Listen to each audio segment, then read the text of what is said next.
Welcome to Garis TV channel. So nandito na naman tayo para silipin naman natin ang estimated salary ng isang Kalingap team member na si Dr. Love. So suportahan din natin ang kanyang channel mga lods. Siya ay isa ding charity vlogger. Pero siyempre, huwag niyo rin kalimutan na isama sa pag-support ang aking channel. So ito ay request naman ni Maria Linda Di Castro. So idol, maraming salamat sa iyong request. And then siyempre sa pagsubaybay mo sa aking channel, ingat ka palagi dyan and God bless. So mga lods, kung bago pa kayo sa aking channel, pakiclick naman ng subscribe natin and then siyempre pakipost na rin ang notification bell para lagi kayong updated sa ating video. So ano pa ba ang hinihintay natin mga lods? Let's go!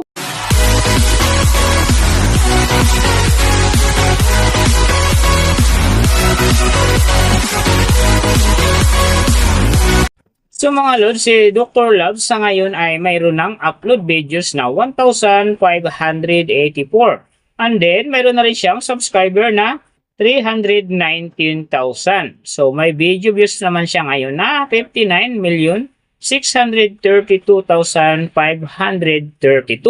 And then, yung kanyang country is PH. So yung channel type naman niya is people. And then, yung account niya, ginawa ito noong June 22, 2021. So doon naman sa kanyang total grade, nakakuha siya ng letter B. And then sa kanyang social blade rank naman nasa 167,054. So doon naman sa kanyang subscriber rank nasa 2,043. And then sa kanyang video views rank naman nasa 294,666. So doon naman sa kanyang country rank nasa 763. And then sa kanyang people rank naman nasa 1,628. So nakita na natin yung kanyang ranking. Silipin naman natin yung kanyang last 30 days na subscriber. So nakakuha siya dito mga lods ng 4,000. Ang kinaganda lang dito kasi ang kanyang percentage ay umangat ng 25.0%. So ang ibig sabihin maganda ang pasok ng kanyang subscriber ngayon kung i-compare natin sa nakaraan niyang buwan. So doon naman sa kanyang views mga lods in the last 30 days nakakuha siya ng 2.92 M views. So maganda rin ang kinalabasan kasi ang kanyang percentage ay umangat din ng 1.4%. So ibig sabihin maganda din ang pasok ng kanyang views sa ngayon kung i-compare natin sa nakaraan niyang buwan. So nakita na natin yung kanyang ranking, last 30 days subscriber, and then yung kanyang views. Silipin naman natin yung kanyang daily summary from subscriber, views, and then yung kanyang earning. So sa kanyang subscriber mga lods, may 2 araw akong nakita na umangat ng tig 1K. Simula noong December 29, nakakuha siya ng 1K. And then nasundan naman ito ng January 3, nakakuha ulit siya ng 1K. Kaya ang kanyang subscriber ngayon nasa 319,000. So doon naman sa kanyang views mga lods, yung mga ganda rito, December 26, nakakuha siya ng 107,000. And then pagdating ng December 29, nakakuha naman siya ng 153,000. So pagdating naman dito ng January 3, nakakuha siya ng 241,000. And then January 5, nakakuha siya ng 163,000. So yan ang magagandang views na nakuha niya mga lods. Pero sinasabi ko maganda ang kinalabasan na yan kasi nga ang kanyang percentage dyan ay umangat ng 1.4%. So doon naman sa kanyang earning mga lods, tingnan natin dito yung December 26. So sa kanyang low estimated, nakakuha siya ng $27. And then sa kanyang high estimated naman, nakakuha siya ng $429. So ang mga yan naman mga lods, daily summary lang. Mas maganda kung silipin natin yung naka-round off na from daily, weekly, and monthly para malaman na natin kung magkano na ngayon ang estimated salary ni Dr. Love dito sa YouTube. So unahin natin yung kanyang daily average. So sa daily subscriber, nakakuha siya ng 134.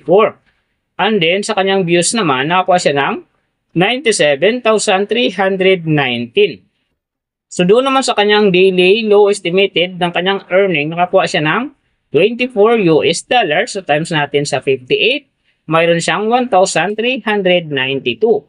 And then sa kanyang daily high estimated naman ng kanyang earning, nakakuha siya ng $389. So times natin sa 58, mayroon siyang 22,562. So yan mga lods ang kanyang daily average. So pupunta naman tayo sa kanyang weekly average. So sa weekly subscriber, nakakuha siya ng 938. And then sa kanyang views naman, nakakuha siya ng 681,233. So doon naman sa kanyang weekly low estimated ng kanyang earning, nakakuha siya ng 170 US dollars. So times natin sa 58, mayroon siyang 9,860. And then sa kanyang weekly high estimated naman ng kanyang earning, nakakuha siya ng 2,700 US dollars. So times natin sa 58, mayroon siyang 156,600.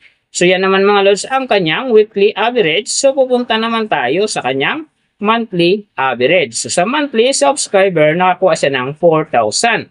And then sa kanyang views naman, nakakuha siya ng 2,919,544. So doon naman sa kanyang monthly low estimated ng kanyang earning, nakakuha siya ng 730 US dollars. So times natin sa 58, mayroon siyang 42,340. And then sa kanyang monthly high estimated naman ng kanyang earning, nakakuha siya ng 11,700 US dollars. So times natin sa 58, mayroon siyang 678,600. So yan naman mga lods ang kanyang monthly average. And then yung nababanggit ko rito or nakikita nyo is bawang estimated lamang yan, nakabis lang tayo sa Social Blade website. Isang public website yan na kahit sino pwedeng mag-open para malaman kung magkano na ang estimated salary ng ating mga iniidolong YouTuber, vlogger, or influencer. And then mga lods, like kung sinasabi yan, palaging natutupad dyan yung low estimated kasi nga hindi talaga natin kayang i-demand yan sa ating mga viewers na huwag mag-skip ng ads. Pero pwede pa rin naman yan maging times 2, times 3, or maging times 4 pa yan kapag ang isang vlogger nakapagpa-viral ng kanyang video. Pero siyempre mga lods, kung supporter ka ni Dr. Love, huwag ka na mag-skip ng ads dahil big help yan sa kanyang channel. And then siyempre sa mga kababayan natin na kanya rin tinutulungan dahil siya nga ay isa charity vlogger. Pero siyempre mga lods, huwag nyo rin kalimutan na huwag na rin skip ang aking ads dahil big help yun sa aking channel and then siyempre sa aking mga personal na hadikain. So mga lods, kung nagustuhan nyo ang video na to, pakiclick naman ang subscribe natin and then siyempre pakipost na rin ang notification bell para lagi kayong updated sa ating video. And then kung mayroong gustong magpagawa ng video na sim nito para sa inyong mga iniidolong YouTuber, vlogger, or influencer, comment nyo lang sa baba yung tamang detalye ng kanyang channel para ma-search natin kaagad at magawa natin sa next video. So big thank you sa lahat ng mga sumusuporta sa aking channel, tsaka magsusupport pa lang. Ingat kayo palagi and God bless. At sana gabayan kayo palagi ng Panginoon sa ginagawa nyo araw-araw at syempre magtagumpay din kayo sa inyong mga pangarap. So hanggang dito na lang. See you on my next video.